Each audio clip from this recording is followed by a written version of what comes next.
अस्सलाम वालेकुम। Faisalabad programme news night के साथ मैं हूं आपका मेज़बान मोहम्मद बिलाल लुगर। रमज़ान मुबारक का बाबरकत महीना जो है वो रवां दवां है और इस महीने के अंदर डाइट के हवाले से बहुत सारी चीज़ें होती हैं, जिस्मानी जहनी तंदरुस्ती के हवाले से बहुत सारी चीज़ें होती हैं। अब सबसे पहले ये देखा जाता है कि जिम के अंदर बहुत सारे लोग जाते हैं, लेकिन रोज़ों के अंदर उनके सवालात होते हैं क्या वो जिम कर सकते हैं या नहीं, वो कौन सी एक्सरसाइज कर सकते हैं, कौन सी नहीं कर सकते, और फिर खाना कौन सा खाना है, कौन सा नहीं खाना।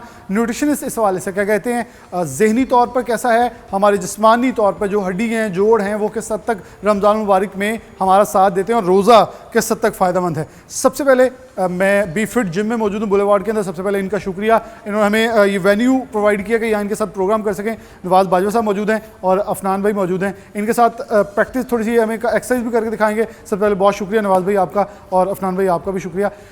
नवाज़ साहब, एक तासुर ये है कि रोज़ा रख लिया जाए तो फिर कुछ नहीं करना, रोज़ा रख के 2-3 बजे तक सोना है, फिर ज़ोहर की नमाज़ हो जानी है।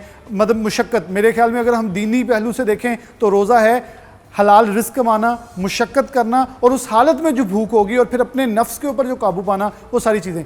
अगर हम जिम के हवाले से बात करें, एक्सरसाइज की जा सकती हैं या ममानियत है, अगर कर सकते हैं तो कौन सी कर सकते हैं, लाइट वेट करनी है, हैवी वेट करनी है, कितना रनिंग कर सकते हैं, कितनी कैलोरीज होती हैं जो बर्न करने के काबिल होती हैं? Sir thank you very much. पहली बात तो ये कि जैसा कि आपने इस्लामी हवाले से बात की, तो उसमें एक बड़ी मज़ेदार सिचुएशन है। क्या ईमान वालों तुम पे रोज़े फ़र्ज़ किए गए ताकि तुम मुत्तकी और परहेज़गार हो जाओ, जैसा कि तुमसे पहले लोगों पे कहीं नहीं लिखा कि ईमान वालों रोज़ा रख के सो जाओ ताकि तुम्हें कोई मसला हो। बिल्कुल सर, रोज़े का मतलब ये है कि आपकी डे जो रूटीन है आपको so as it is continue करें, आराम मत करें। उसमें समटाइम ये होता है कि कुछ लोग खाना खा के फ़ौरी सो जाते हैं, तो उसमें क्या आपका डाइजेस्टिव सिस्टम जो है वो स्ट्रक हो जाता है, मेटाबॉलिज्म स्लो हो जाता है। कई लोगों को हेडेक का प्रॉब्लम हो जाता है इन दिनों में। उसकी रीज़न यही होती है कि आप खा के यहाँ तक तहन लगा के सो जाते हैं। दूसरी रही बात वर्कआउट की, तो वर्कआउट तो बहुत ज़रूरी है। रमज़ान में अगर आप वेट लॉस करना चाहते हैं तो ये आपके लिए एक आइडियल टाइम है, क्योंकि हमारे पाकिस्तान में तकरीबन 16 से 17 घंटे का रोज़ा होता है, फास्टिंग जो है आपकी। तो मेडिकली ये प्रूव है कि 16 घंटे बाद आलमोस्ट आपकी बॉडी से डाइट जो है वो ख़त्म हो जाती है, और उस टाइम जो आप एक्टिविटी करेंगे उसको एनर्जी प्रोड्यूस करने के लिए उसको जो यूटिलाइज़ करना है आपने, आपकी बॉडी की फ़ैट यूज़ होती है, तो आपका ग्रोथ हार्मोन भी उस टाइम जो है वो पीक पे होता है। तो आइडियल टाइम है, आप उस टाइम वर्कआउट करें। 2-4 दिन आपको मुश्किल होगी, डिफ़िकल्टी होगी, बट आफ्टर 4 और 5 डेज़ आप यूटिलाइज़ हो जाएंगे, उस चीज़ से यूज़ टू हो जाएंगे, तो बहुत अच्छा है वो वेट लॉस के लिए। तो ये एक आइडियल टाइम है पूरे साल में। रमज़ान में कहीं नहीं लिखा कि आप पकौड़े समोसे खाएं, बल्कि हमारे पाकिस्तान में तो ये कल्चर है कि जो चीज़ें आपने सारा साल नहीं खानी, रमज़ान में वो आपने स्पेशली बना के खानी है। और सारा दिन आपने कुछ नहीं खाया होता तो जो एम्प्टी स्टमक होता है आपका, एनर्जी आपकी ख़त्म हुई होती है, बॉडी डेफिशिएंसी में है, तो एकदम जो चीज़ आपने खानी है वो फ़ौरन आपको लगनी है। सारा साल हमने डाइट करनी है, डाइट करनी है, अच्छी डाइट का मौका ना, फिर हम डाइट छोड़ बिल्कुल ऐसे। आप अपनी गाड़ी में कभी भी घटिया फ्यूल नहीं डालेंगे, पर हम अपनी बॉडी के अंदर जो घटिया किस्म की डाइट है, फ्यूल है, वो ज़रूर ऐड करते हैं। बड़ा बहुत इंपॉर्टेंट पॉइंट उन्होंने बोला है कि गाड़ी के अंदर कभी भी वो बिल्कुल ज़्यादा प्लग शॉर्ट हो जाते हैं या इंजन फिर सीज हो जाता है, कोशिश होती है कि अच्छे से अच्छी चीज़ पूरी कोशिश करते हैं इंजन ऑयल वहाँ से डलवाएं जहाँ से अच्छा डलें, पर फूड आप वो अपनी बॉडी में डालेंगे जो घटिया होगा। एक्सरसाइज की तरफ आएँ तो किस हद तक एक्सरसाइज की जा सकती है? सर, हर बंदे की जो कैपेसिटी है ना वो डिफरेंट है। एक यंग बच्चा है, उसकी जो बॉडी की एंड्योरेंस लेवल है, फिटनेस है, वो डिफरेंट है, और एक मिडिल एज का आदमी है, उसका लाइफस्टाइल डिफरेंट है, हो सकता है वो कुछ ना करता हो, और एक ओल्ड एज का बंदा है तो उसकी जो वर्कआउट होगा वो प्लान डिफरेंट होगा। तो हर बंदे को उसकी कैपेसिटी के हिसाब से, उसकी बॉडी की नीड के हिसाब से, उसकी एंड्योरेंस के हिसाब से, फिटनेस के हिसाब से वर्कआउट करना चाहिए। हम अफनान भाई जैसे यंग, मैं कहता हूँ नौजवान का एक्सरसाइज करवा वेरी एनर्जेटिक। हाँ, मैं वही कह रहा हूँ, मैं आप मेरी तरफ देखें, मैं शायद मुझे भी नौजवान कह देंगे, लेकिन चले अफनान भाई को मैं कह देता हूँ थोड़ी एक्सरसाइज, ताकि हम दिखाने वालों को बता सकें कि ये यूज़ की जा सकती है और ये की भी जा सकती है। जी बिल्कुल, आप घर में अपने बॉडी वेट से कर सकते हैं, ज़रूरी नहीं कि आपने जिम ही आना है। जैसा कि आज कोरोना का सीज़न चल रहा है माशाल्लाह पाकिस्तान में, तो आप घर में बॉडी वेट से भी कर सकते हैं। तो सबसे पहले जो आपका पार्ट है वो वार्म अप का है, कि आपने अपने कोर के टेम्परेचर को बढ़ाना है। जो वार्म अप का आपका ड्यूरेशन है वो 5 से 8 मिनट का होना चाहिए। तो लाइट सा हम वार्म अप करेंगे, क्योंकि रोज़ा भी है इनका भी, हम सिर्फ दिखाने के लिए, सिर्फ थोड़ा सा अपना में जंपिंग, थोड़ी सी जंपिंग जैक्स, ये जंपिंग है, थोड़ा आप साथ साथ गाइड करते हैं। हाँ जी, ये जंपिंग जैक्स है, इससे आप अपना ब्लड का फ्लो जो है वो तेज करते हैं, थोड़ा सा कोर का टेम्परेचर बढ़ाते हैं, चेंज करें, स्किपिंग करें। ये घर में रूटीन में की जा सकती है? कहीं भी कर सकते हैं आप, इसमें एज की कोई लिमिट नहीं है, बॉडी वेट आपकी मतलब exercise है। रोज़ा आपने रखने के एक्सटर्नल जो वेट है वो नहीं कैरी करना, आपका अपना बॉडी का वेट जो है वो आप कैरी कर रहे हैं। यानी कि हम रोज़ा रखने के आधे घंटे बाद या घंटे बाद नहीं, आधा घंटा बाद नहीं, रोज़ा खुलने से पहले, बाद में भी आप कर सकते हैं। अगर बाद में करना है आपने तो अफ्तारी करें लाइट सी मुनासिब, ये नहीं कि आप, क्योंकि जिनको 12 बजे रोज़ा लग जाता है वो तो ये देख के अभी बेहोश होने वाले होंगे। हो जाएगी। हाँ ये बिल्कुल। खाना खाने के घंटा 2 घंटा बाद आप लाइट से इफ्तारी करने के बाद आप ये कर सकते हैं, ठीक है। तो ये आप 5 से 8 मिनट इसको ड्यूरेशन को बढ़ा सकते हैं, इसके 2-2 सेट 3-3 सेट ला सकते हैं और काफ़ी चीज़ें ऐड कर सकते हैं। पुशअप्स,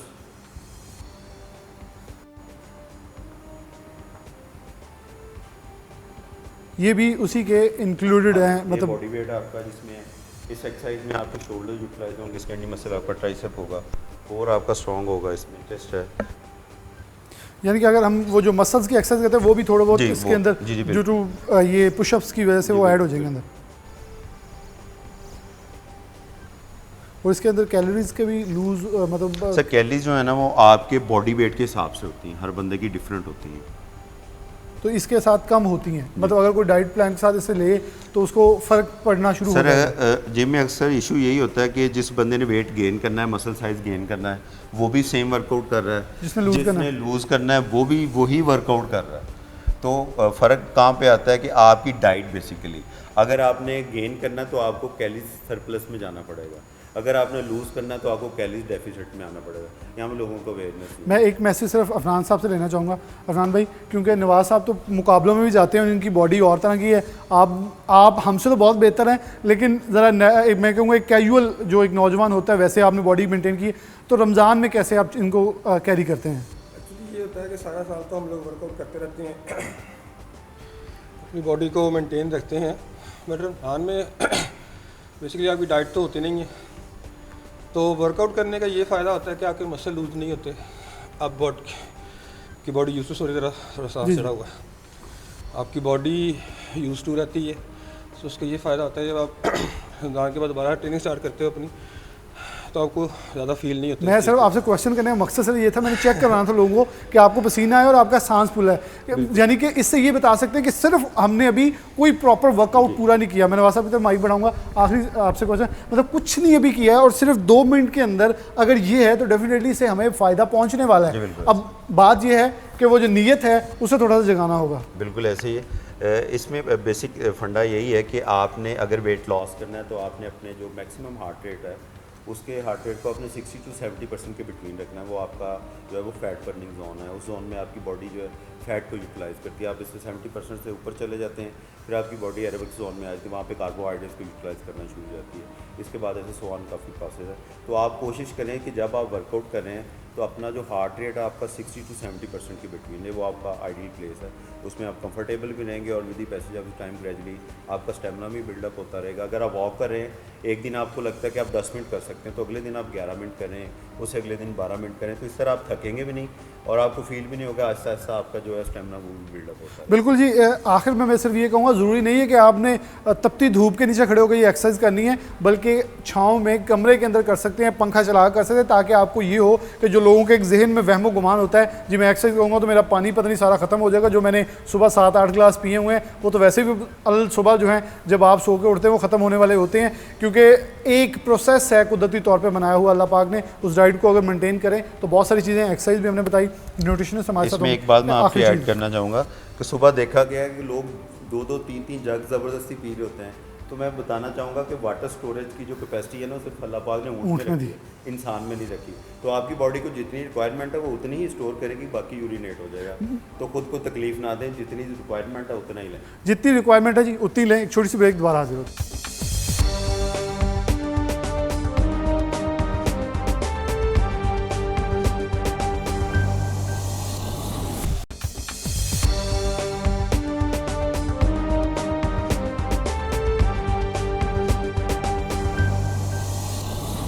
वेलकम बैक नाज़रीन, दोबारा से प्रोग्राम के अंदर आपको खुशामदीद कहते हैं।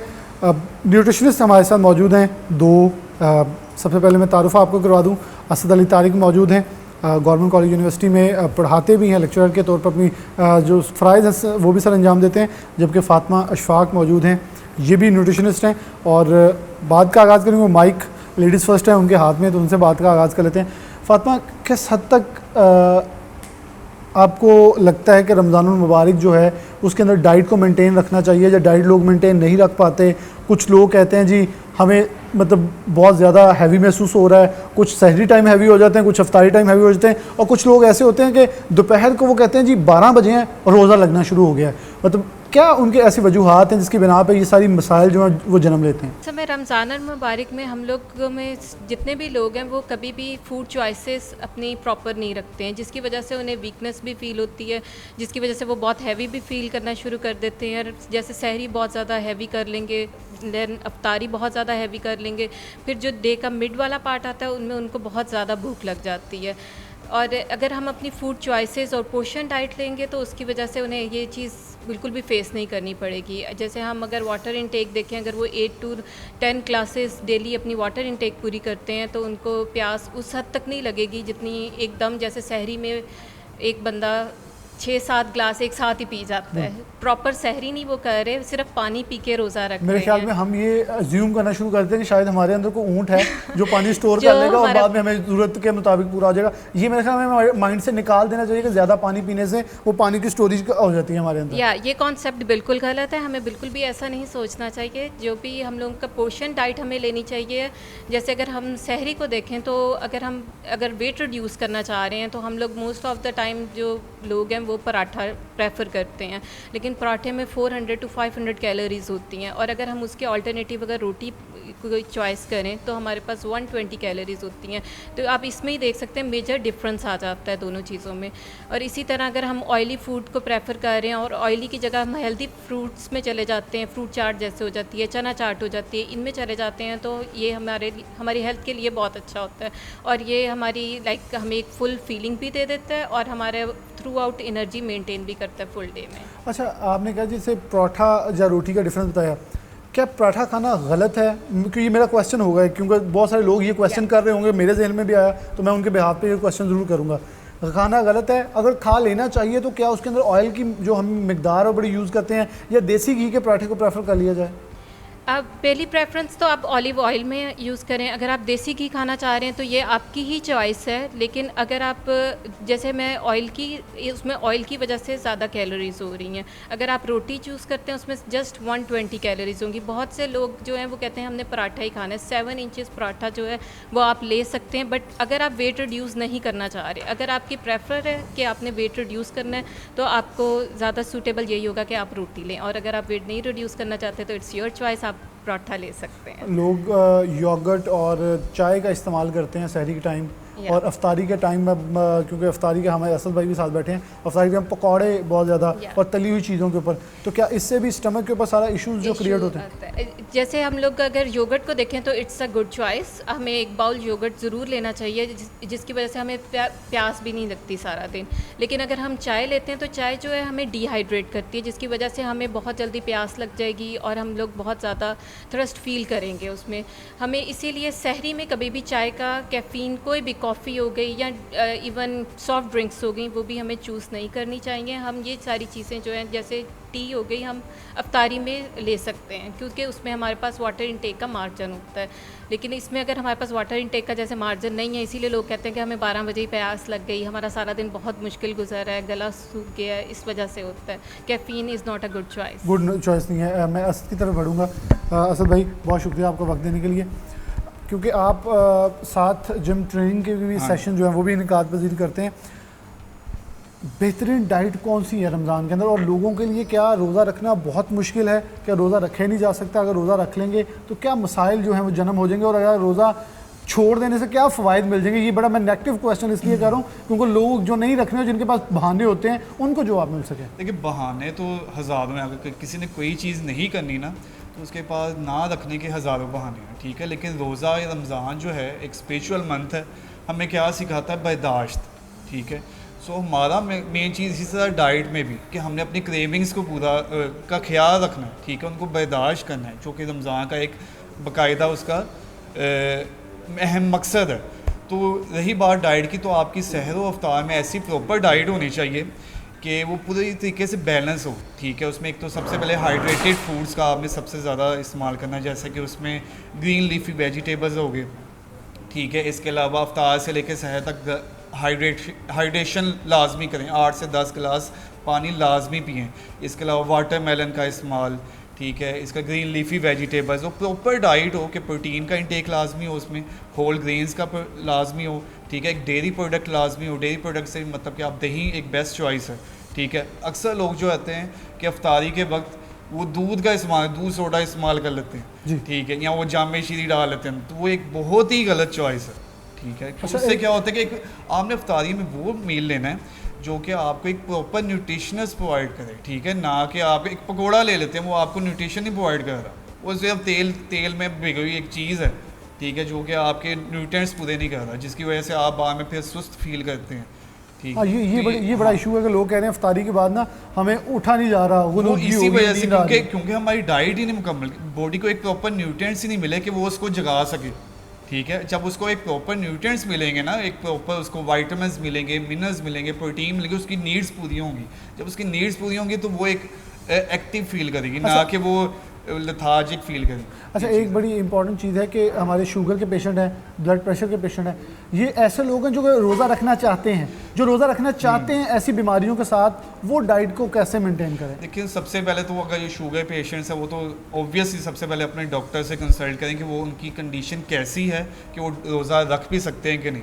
वो फॉर एग्जाम्पल टाइप 1 डायबिटीज़ वाले जो होते हैं वो तो बिल्कुल नहीं रख सकते क्योंकि उनको इंसुलिन की ज़रूरत है। सो टाइप 2 डायबिटीज़ वाले अपने लाइफस्टाइल को चेंज करके, अपनी डाइट को चेंज करके रोज़ा रख सकते हैं, लेकिन यही है कि प्रॉपर न्यूट्रिशन से कंसल्ट करें, ठीक है। अपने पहले डॉक्टर से कंसल्ट करें कि उनकी कंडीशन ऐसी है कि वो रख सकते हैं रोज़ा कि नहीं। और हार्ट वाले जो, क्योंकि ब्लड प्रेशर हार्ट वालों को ज़्यादा होता है कि ये सारी चीज़ें जो है ना, हार्ट प्रॉब्लम और ये डायबिटीज़ की चीज़ें, ये सारी इस वजह से कि आपके लाइफस्टाइल हमने ऐसा बना लिया, हमने ऑयली चीज़ें कर दी हैं, हमने अपने आप को सुस्त बना लिया, हम वर्कआउट नहीं करते, एक्सरसाइज नहीं करते, ठीक है। ऐसी प्रोडक्ट्स बीच में हमने अपने लाइफस्टाइल में शामिल कर ली जिसकी वजह से हमें ये प्रॉब्लम्स हो गई हैं। तो ये सारी प्रॉब्लम, हार्ट प्रॉब्लम्स हो गया, आपकी डायबिटीज़ की होगी, आप डाइट्स के जरिए, इसलिए शुरू भी डाइट से होती हैं। हाँ जी, शुरू भी डाइट से होती हैं, और ये एक साथ नहीं होती कि हमने 1-2 दिन समोसे खाए तो हो गया, लेकिन ये पूरा लॉन्ग लाइफ प्रोसेस होता है कि हम काफ़ी ऐसे से खाते आ रहे होते, फिर आहिस्ता आहिस्ता बढ़ते बढ़ते और आपको ये प्रॉब्लम्स आ रही हैं। आखिर पे हमारी अफ्तारी शुरू होती है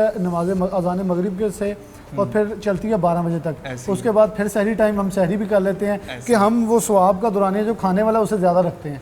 ऐसी है बिल्कुल, वो मैं वही कह रहा हूँ कि आप एक प्रॉपर जब मील लोगे ना, ठीक है, हमने अपने आप को लाइफस्टाइल को ना बहुत ही मेस्ड अप बना लिया, ठीक है। जब मेस्ड अप बनाएंगे ना तो फिर कोई रूटीन है, हम पकोड़े समोसे खा लेंगे, आपको एक तो न्यूट्रिएंट्स नहीं मिले, ऊपर से आपको 4-5 घंटे उस ऑयली चीज़ों की वजह से कोई प्यास या भूख लगेगी नहीं, बस प्यास लगती है कि ऊपर से कोल्ड ड्रिंक्स ले लेंगे हम, ठीक है, या कोई मीठा शरबत ले लेंगे। तो क्या है, ज़्यादा मीठा लेना, ठीक है, ज़्यादा फैटी चीज़ें लेना, वो क्या होगा, एक तो आपके तेज़ाबियत भी पैदा करेगा, ठीक है, ऊपर से आपको न्यूट्रिएंट्स नहीं प्रॉपर देगा, जिसकी वजह से आपका पूरा रमज़ान जो है, जो कि हमें एक बर्दाश्त करना सिखाता है, वो सारा बर्बाद हो जाएगा, ठीक है, वो सारा बिल्कुल बर्बाद हो जाएगा। बहुत शुक्रिया।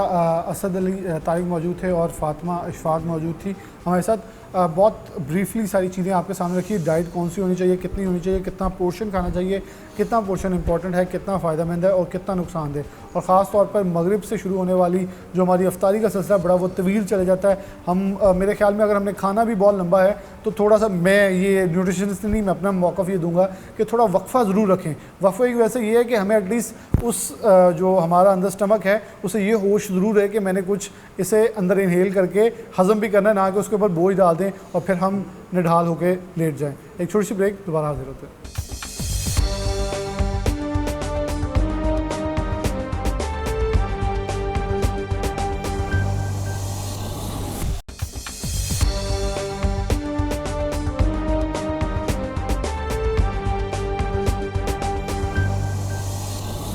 वेलकम बैक नाज़रीन, दोबारा से प्रोग्राम के अंदर आपको खुशामदीद कहते हैं। अब बात कर रहे थे हम हमारी जिस्मानी और ज़हनी तवानाई के हवाले से रमज़ान मुबारक के अंदर, तो अब प्रोग्राम का आखिरी हिस्सा है। हमारे साथ डॉक्टर सना अलवी मौजूद हैं, क्लिनिकल साइकोलॉजिस्ट हैं, जबकि उनके साथ डॉक्टर महरीन अरशद हैं जो कि फिजियोथेरेपी की हैं। तो बात करेंगे अब जिस्मानी और ज़हनी जो ताजगी है रमज़ान मुबारक के हवाले से। तो सना अलवी से मैं पहला सवाल अपना ये करना चाहूँगा, कैसे देखते हैं डॉक्टर साहब कि लोग बड़ा अजीब तरीके से लेते हैं आपने ये बताना है हमारे लोगों को, हमारे नाज़रीन को, कि इसके ज़हनी तौर पे फ़वाइद क्या हैं, किस हद तक हमें ज़हनी तौर पे बूस्टअप करता है रोज़ा। बिलाशुबा अल्लाह पाक ने इसका हुक्म दिया, नबी पाक सल्लल्लाहु अलैहि वसल्लम ने और उनकी उम्मत के लिए रोज़ा आया, तो इसमें बहुत सारी अल्लाह ने नेमतें और निशानियाँ रखी हैं। First of all thank you so much for inviting me here. और जैसे कि आपने बोला, मैं इस बात से अग्री करती हूँ कि रोज़ा जो है हमारे लिए बहुत ज़्यादा हेल्पफुल है, हमारे मेंटल स्टेबिलिटी के लिए, हमारी फ़िज़िकल फ़िटनेस के लिए। और जो लोग समझते हैं कि रोज़े में स्टिफनेस आ जाती है या फिर वो मेंटली स्टेबल नहीं रहते हैं, या बहुत सारे तरह तरह के बहाने बनाए जाते हैं। तो जैसा कि रमज़ान मुबारक के महीने में हम लोग इबादत करते हैं, हमारा अल्लाह ताला से एक कनेक्शन बिल्ड हो जाता है, ठीक है। तो नॉर्मल रूटीन में हमारे गुड एंड बैड को हम इतना ज़्यादा फॉलो नहीं कर रहे होते हैं, लेकिन ड्यूरिंग रमज़ान मुबारक हम इस चीज़ को बहुत ज़्यादा फोकस में रखते हैं कि हम कोई ऐसा काम ना करें जो कि हमें बुराई की तरफ लेके जाए। और हम सबसे ज़्यादा चीज़ जो कि माइंडफुलनेस, एक इंसान को जो मेंटली स्टेबल रखती है, मेंटली हेल्थी रखती है, वो चीज़ बहुत ज़्यादा रमज़ान मुबारक में आ जाती है एक इंसान में, कि अल्लाह ताला से कनेक्शन बिल्ड करने की कोशिश करते हैं। और इससे क्या होता है, पॉजिटिव एस्पेक्ट क्या आता है कि हमारे जितने भी नेगेटिव थॉट्स आती हैं, हमारे जितने भी बैड हमारी इंटेंशंस आती हैं, वो हमारे माइंड से आना स्टॉप हो जाती हैं, because we are directly connected with Allah. तो ये हमें एक मेंटल स्टेबिलिटी देती है, मेंटली हेल्दी रखती है। और इंसान को जब हम किसी भी फेज़ में आते हैं, तो बीइंग अ मुस्लिम, हमारी बहुत सारी साइकोथेरेपिस्ट भी जो हैं वो रिलीजियस बेस्ड हैं, लाइक कि आपके रिचुअल्स क्या हैं, आपके बिलीव्स क्या हैं। डेफिनेटली जब आपके बिलीव्स जो हैं वो अल्लाह के साथ लिंक्ड हैं, तो आपके चीज़ें जो हैं वो एक पॉजिटिव वे में हैंडल होती हैं। और अगर हमारा फोकस होता है एक नेगेटिव थिंग्स की तरफ, कि हाँ नेगेटिव एस्पेक्ट्स की तरफ, तो डेफिनेटली हमारे साथ वही अमल होना शुरू हो जाते हैं, क्योंकि अल्लाह ताला ने भी फरमाया कि जैसा आपका यकीन होगा वैसे ही गुमान होता है, कि जो आपने सोचा है वैसे ही आपके सामने आना शुरू हो जाता है। अच्छा, आप ये कह रही थी कि बिलाशुबा अमाल का दारोमदार नीयतों पर होता है। बहुत मुख्तसर मैं उस बात को ऐसे कंपाइल करूँगा। लोग फिर भी ये ले लेते हैं, जी हमें थकावट हो गई है, हम जहनी तौर पर थक चुके हैं। मेरे ख्याल में रोज़ा जो है, अगर जैसे आपने बिल्कुल सही बात की, कनेक्शन है अल्लाह से, और वैसे भी हमारा जब बिलीव अल्लाह के ऊपर है मुसलमानों का, और मैंने जैसे पहले की, और अक्लमंदों के लिए निशानियाँ हैं। और फिर जहनी सुकून के हवाले से, मतलब आप क्या मोटिवेट करेंगे? बहुत सारे लोग होते हैं जो इस हवाले से नहीं भी इम्प्लीमेंट करने की कोशिश करते हैं, उनके लिए क्या मशवरा होगा आखिर पर? मेरी उन सब लोगों से गुजारिश है कि जो कि समझते हैं कि ये हमारे लिए जो है मतलब फटीग का एलिमेंट बन गया है, या इस तरह हमारे लिए मतलब हेल्पफुल नहीं है ये, तो उनको मेंटली स्टेबल रहने के लिए माइंडफुलनेस पे फोकस करना चाहिए। हम जब जितनी सांसें ले रहे हैं, क्या हम उसको काउंट कर रहे हैं? क्या हम, ये हमारे लिए एक पॉजिटिविटी है कि अगले हर सेकंड में हम एक सांस ले रहे हैं, ये हमारे लिए पॉजिटिविटी है। और जैसे ही हम एक डीप ब्रीथ करते हैं, तो हमारे अंदर एक ऐसी पॉजिटिव एनर्जी जाती है जो कि हमारे स्ट्रेस लेवल को रिड्यूस कर देती है। और जैसे ही हम इसको ब्रीथ आउट कर देते हैं, और वो स्ट्रेस लेवल हमारी बॉडी से निकलता जाता है, क्योंकि हमारे ये ब्रीथिंग इन और ब्रीथिंग आउट का कनेक्शन डायरेक्टली होता है हमारे न्यूरोट्रांसमीटर्स के साथ, तो इसको स्लो डाउन करते हैं। हमारे जैसे स्ट्रेस हार्मोन्स इंक्रीज हो जाते हैं जब हम ब्रीथ इन करते हैं विद फ्रेश एयर, तो वो हमारे लिए हेल्पफुल होती है एब्जॉर्ब करने के लिए एक पॉजिटिव एनर्जी, जो हमारी मेंटल हेल्थ के लिए भी हेल्पफुल है। डॉक्टर महरीन, बहुत शुक्रिया आपका भी आने का। लोग बारहा ये कहते हैं, जोड़ों का दर्द, पट्ठों का खिंचाव, क्या रोज़ा रखने से कोई कमज़ोरी होती है या खिंचाव होता है, या हड्डी जोड़ के ऊपर कोई नुकसान पैदा होता है? ये इसके फ़वाइद हैं, ये ज़रा पहला सवाल ये होगा, इसे ज़रा ब्रीफली डिस्क्राइब कर दें। जी, सबसे पहले तो बहुत शुक्रिया आपका। अच्छा, जिस तरह भी आपने बात की, बहुत सारे लोग ये समझते हैं कि शायद अगर हम रोज़ा रख लेंगे तो हमें पता नहीं, शायद हमें फटीग हो जाएगी, वीकनेस हो जाएगी। लेकिन बहुत सारे लोग ये बात नहीं जानते कि जिस तरह अक्सर लोग चाहते हैं कि अपना वेट लूज़ करें, या वो चाहते हैं कि वो एक हेल्दी माइंड या बॉडी बिल्डअप करें, तो रमज़ान जो है वो एक आइडियल टाइम है उस चीज़ के लिए। अल्लाह ताला की तरफ से ये नेचुरली रख दिया गया है कि जिस टाइमिंग पे हमारी बॉडी सबसे ज़्यादा काम करती है, वो वाले टाइमिंग्स जो हैं वो अल्लाह ताला ने एक सेट कर दिए हैं कि इस टाइम पे हम लोग जो है वो रोज़ा रखेंगे या रोज़ा अफ्तार करेंगे। और इसी टाइम पे जब हम लोग खाना इंटेक करते हैं, तो जितना गैप आता है दरमियान में, उतनी देर में हमारी बॉडी जो है वो उस खाने को जो है वो उस पर काम कर रही होती है, उसको डाइजेस्ट कर रही होती है, जो कि एट द एंड हमारी मसल बिल्डअप और सारा जो वीकनेस है उसको ओवरकम कर रही होती है। हम फिर इसको बहाने और मेरे ख्याल में लारे लप्पे ही कह सकते हैं कि मेरा ये मसल पुल है, लेकिन मेरे ख्याल में वो बात बिल्कुल क्लियरली होगी कि जिन्होंने रखना है उन्होंने रख लेना बिलीफ के साथ, जो नहीं रखना फिर उनको बस बहाने बहुत है। जैसे डॉक्टर सना ने कहा ये मेंटल प्रोसेस है, तो मेंटल प्रोसेस भी फिर बॉडी के साथ तो कनेक्शन होता है, वो ज़हनी तौर पर कमज़ोर भी होना शुरू है। जब डेफिनेटली आपने सुबह उठ के एक खजूर के साथ या एक पानी के गिलास का सहरी करनी है और पूरी डाइट भी मेंटेन ही करनी है, जैसे पहले हमें न्यूट्रिशनिस्ट ने बताया, तो फिर वो जिस्मानी कमज़ोरी को हम रोज़े के ऊपर इल्ज़ाम दे ठहराते थे, जबकि गलती हमारी अपनी होती है। जी बिल्कुल ऐसे ही है। बहुत सारे लोगों को ये भी नहीं पता होता कि एक खजूर है जो हम खा रहे हैं, उसके अंदर इतनी ताकत होती है कि हम लोग आराम से पूरा दिन अपना गुजार सकते हैं। अब उसके अलावा भी हम मज़ीद भी इतना कुछ डाइट इंटेक कर रहे होते हैं, तो उससे हमें हमारे रोज़े के ऊपर कोई फ़र्क नहीं पड़ता। और एट दी एंड अगर हम देखा जाए तो रोज़े का एक सबसे बेहतरीन जो फ़ायदा है कि आजकल जो एक बहुत आम बीमारी चल रही है डिप्रेशन, ये बहुत उसको ओवरकम करता है लोगों में। जब मेडिटेशन वो करते हैं और एक्सरसाइज करते हैं, उससे उनके हार्मोन्स बहुत ज़्यादा बिल्डअप होते हैं, जिससे उनका डिप्रेशन बहुत कम होता है।